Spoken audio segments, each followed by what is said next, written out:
कैसा रहने वाला है अप्रैल 2025 का पहला पक्ष? कौन कौन से संकेत दस्तक देने को तैयार?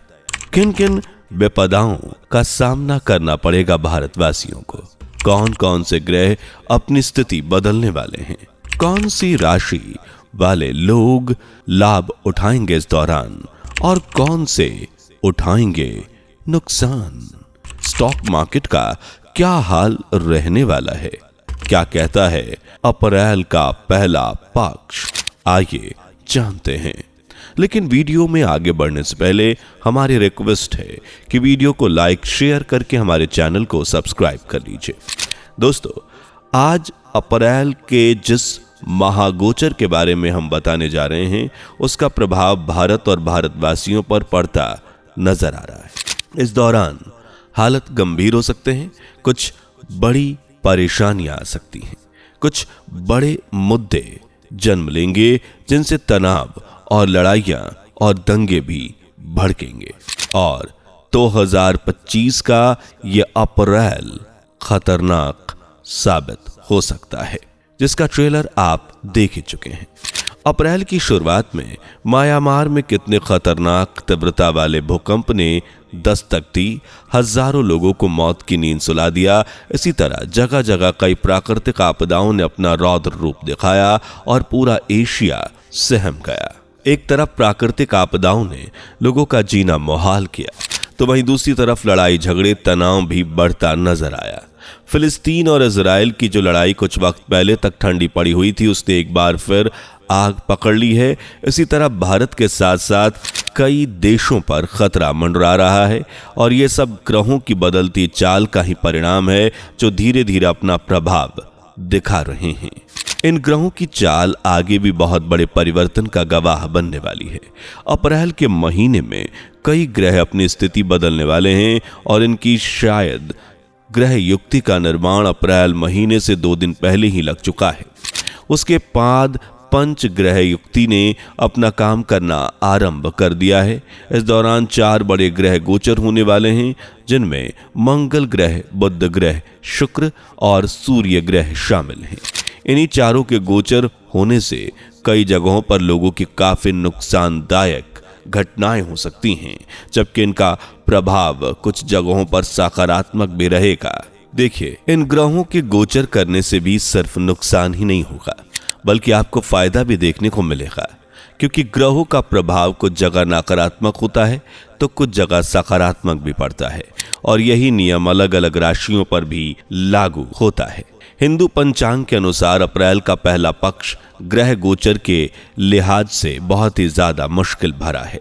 इस पहले पक्ष में 3 अप्रैल को मंगल देव कर्क राशि में प्रवेश कर चुके हैं, और मंगल का कर्क राशि में प्रवेश करना, मंगल का नीच राशि में होना, नीच की राशि में प्रवेश करने का मतलब नई नई मुसीबतों को दावत देने जैसा है। यानी इस तरह का योग बनने से कई मुसीबतें जन्म लेती हैं। इतना ही नहीं, जैसे जैसे मंगल आगे बढ़ते जाएंगे, इनका प्रभाव भी बढ़ता जाएगा और परिणाम स्वरूप देश दुनिया में अनेकों परेशानियां देखने को मिलेंगी। ऐसी ऐसी विपदाएं देखी जाएंगी जिनकी किसी ने उम्मीद भी नहीं की होगी। वहीं 7 अप्रैल को बुध देव मार्गी होने वाले हैं, जो अब तक वक्री चाल चल रहे थे, लेकिन 7 अप्रैल के बाद ये मार्गी होंगे। बुध के मार्गी होते ही सप्ताह में होने वाली उथल पुथल और गहरा जाएगी, और इसका प्रभाव stock market, financial issue, geopolitical relationship, economic relation और सभी फील्ड्स में देखने को मिलेगा। इनमें काफी बड़ा बदलाव आएगा, क्योंकि बुध को मीडिया, वाणी, व्यवसाय और स्टॉक का कारक माना जाता है। इसलिए बुध के बदलते योग के कारण इन सब सेक्टर्स में भी उथल पुथल होगी। इसी तरह 13 अप्रैल का दिन भी काफी खास होने वाला है, क्योंकि इस दिन शुक्रदेव मीन राशि में मार्गी होने वाले हैं। शुक्रदेव अपनी सीधी चाल चलेंगे। इनसे पहले बुध की सीधी चाल भी कुछ खास चीजों पर गहरा असर डालेगी। ये चीजें होंगी भोग विलास की वस्तुएं, सुंदरता की वस्तुएं, यानी जो चीज अट्रैक्ट करती है वो आपको बहकाती है, उन पर इनका गहरा असर देखने को मिलने वाला है। इनमें बड़ा परिवर्तन भी आएगा। 13 अप्रैल का दिन तो परिवर्तन से भरपूर होगा, साथ ही इसका अगला दिन 14 अप्रैल भी कई उथल पुथल के साथ आएगा, क्योंकि 14 अप्रैल को सूर्य देव मेष राशि में प्रवेश करने वाले हैं। हालांकि पहले सूर्य मीन राशि में थे, लेकिन 14 अप्रैल को इनका गोचर मीन से निकलकर मेष राशि में होगा, जिससे नई काल पुरुष कुंडली का जन्म होगा। क्योंकि सूर्य का जो बदलाव होता है वो पूरी दुनिया पर होता है और दुनिया में एक बड़े बदलाव की वजह बनता है। बता दें, ये सूर्य का जो प्रभाव है वो सिर्फ इंसानों पर ही नहीं होता, बल्कि इसमें प्रकृति, हर निर्जीव वस्तु, जीवित वस्तु सभी शामिल होती हैं। इसलिए सूर्य देव के बदलते योग काफी महत्वपूर्ण माने जाते हैं। अप्रैल के महीने में सिर्फ 2 ग्रहों की युतियां बचेगी, जिसके अंदर आगे चलकर शनि और राहु का विशेष योग बढ़ता नजर आएगा। इस योग के बनने से भी कई बुरे हालात पैदा होंगे, कई परेशानियां इंसानों के जीवन में तबाही बर्बादी का कारण बनेंगी और इन सब बुरे दौर की शुरुआत 3 अप्रैल से हो चुकी है। इस दिन मंगल देव ने 1:32 पर कर्क राशि में प्रवेश किया और बता दें कि यह स्थिति 7 जून 2025 तक यूं ही बनी रहेगी, यानी मंगल देव 7 जून तक कर्क राशि में ही रहेंगे। कर्क राशि में मंगल के गोचर करने से वैसे तो कई विपदाएं आएंगी, लेकिन कुछ अच्छे पॉजिटिव साइन भी मिलेंगे, यानी लाभ और हानि दोनों एक साथ देखने को मिलने वाले हैं। इसलिए ज्योतिष मंगल की हर चाल पर नजर बनाए हुए हैं, क्योंकि एक तरफ जहां ये खुशहाली लाएंगे तो वहीं दूसरी तरफ दुख कष्ट के बादल घिर कर आएंगे, जिनसे कई लोग खुद को बचा नहीं पाएंगे और कई परेशानियों का सामना करेंगे। मंगल देव के कर्क राशि में प्रवेश करने से क्या लाभ मिलेंगे, पहले वो जान लेते हैं। देखिए, इस योग के बनने से कुछ लोगों का विकास होगा, उन्नति होगी, कामयाबी मिलेगी, उनके जीवन में खुशियां आएंगी और उनके लिए ये योग काफी अच्छा साबित होगा। लेकिन नकारात्मक प्रभाव की बात करें तो ये काफी खतरनाक होने वाला है, क्योंकि इस दौरान भारत के या दूसरे देशों के, अपने पड़ोसी देशों के साथ हालात बिगड़ते नजर आएंगे।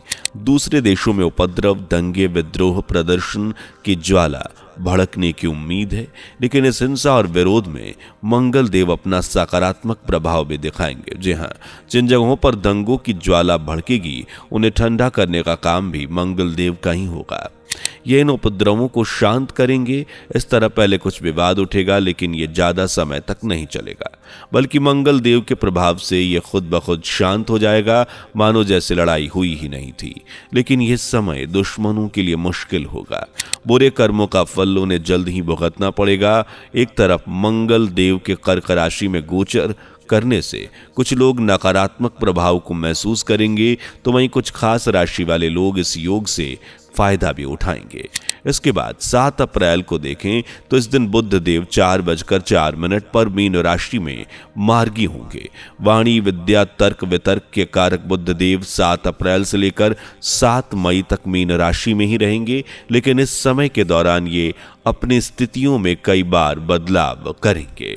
जैसे 15 मार्च से लेकर 7 अप्रैल तक बुध देव वक्री अवस्था में ही रहने वाले हैं। जब ये समय पूरा हो जाएगा तो फिर ये अपनी स्थिति में परिवर्तन करेंगे और फिर 24 दिनों तक मीन में मार्गी होंगे। मीन राशि में बुध की सीधी चाल होगी, जिसका असर शिक्षा, दूरसंचार और व्यवसाय पर पड़ेगा। इससे मीन राशि वालों पर गहरा प्रभाव पड़ेगा। लेकिन अब सवाल ये उठता है कि कौन सी राशियों पर सकारात्मक प्रभाव पड़ने वाला है। तो देखिए, इसमें कई सारी राशियां आती हैं। तो सबसे पहले मेष राशि के जातकों को सूर्य और मंगल का गोचर खूब फायदा पहुंचाने वाला है।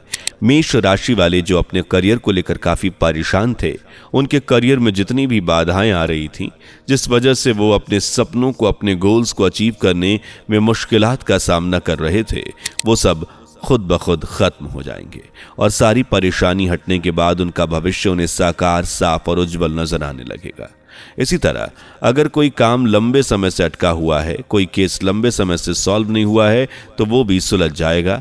आपके काम बनते चले जाएंगे और आपको पता भी नहीं चलेगा कि आखिर ये सालों से अटका काम इतनी जल्दी कैसे अपने आप पूरा हो गया। मेष राशि के बाद दूसरी जिस राशि को फायदा मिलेगा वो है कर्क राशि वाले लोग। इनके मनोबल को मजबूती मिलेगी, आपका जो कॉन्फिडेंस होगा वो बूस्ट हो जाएगा, आपके अंदर से डर बिल्कुल खत्म हो जाएगा, आपके अंदर सही को सही और गलत को गलत कहने की हिम्मत आ जाएगी। आप किसी के सामने भी बोलने से नहीं डरेंगे, खुलकर बात करेंगे। और इसी तरह अगर करियर से जुड़ी कोई परेशानी आपके सामने और आपके सपनों को सच में बदलने से रोक रही है, कई मुश्किलें आपके रास्तों में कांटे की तरह बिछी हुई हैं, तो वो भी हट जाएंगी। फिर आप अपने करियर को सफल और बेहतर बना पाएंगे। पोस्ट में बढ़ोतरी होगी, यानी प्रमोशन भी मिल सकता है। आपका कद ऑफिस स्कूल में ऊंचा हो सकता है। अगर आप नौकरी छोड़ना चाह रहे हैं तो आपको अच्छी जॉब मिल सकती है, सैलरी भी ज़्यादा होगी, इनकम में बढ़ोतरी के साथ साथ नए एरियाज में भी सक्सेस मिलेगी। इसके बाद आते हैं मकर राशि वाले लोग, जिन पर मंगल अपनी असीम कृपा बरसाएंगे, जिनसे कारोबार अच्छा चल पड़ेगा। 7.5 के भी गोचर मुक्ति मिलने वाली है, इसका भी एक बड़ा प्रभाव देखने को मिलेगा। इस तरह अप्रैल माह में 4 बड़े ग्रहों के गोचर करने से कई बड़े परिवर्तन होने वाले हैं। अगर संकट उत्पन्न होगा तो समाधान भी होगा, इसलिए ज्यादा घबराने या डरने की जरूरत नहीं। वैसे आपकी कौन सी राशि है और आपका अप्रैल में होने वाले इन बदलावों को लेकर क्या कहना है, कमेंट में अपनी राय जरूर दें। अगर वीडियो जानकारी से भरपूर लगी हो तो इसे दिल खोलकर प्यार दीजिए और लाइक शेयर करके हमारे चैनल को सब्सक्राइब कर लीजिए। ऐसी नॉलेजेबल वीडियोस पाने के लिए बेल आइकन को प्रेस करना ना भूलें। धन्यवाद। दोस्तों, आपकी स्क्रीन पर 2 और वीडियोस दिख रही हैं, जिसे देखने के लिए स्क्रीन पर क्लिक करें। दोनों देखिएगा, बहुत अच्छी वीडियो बनी है।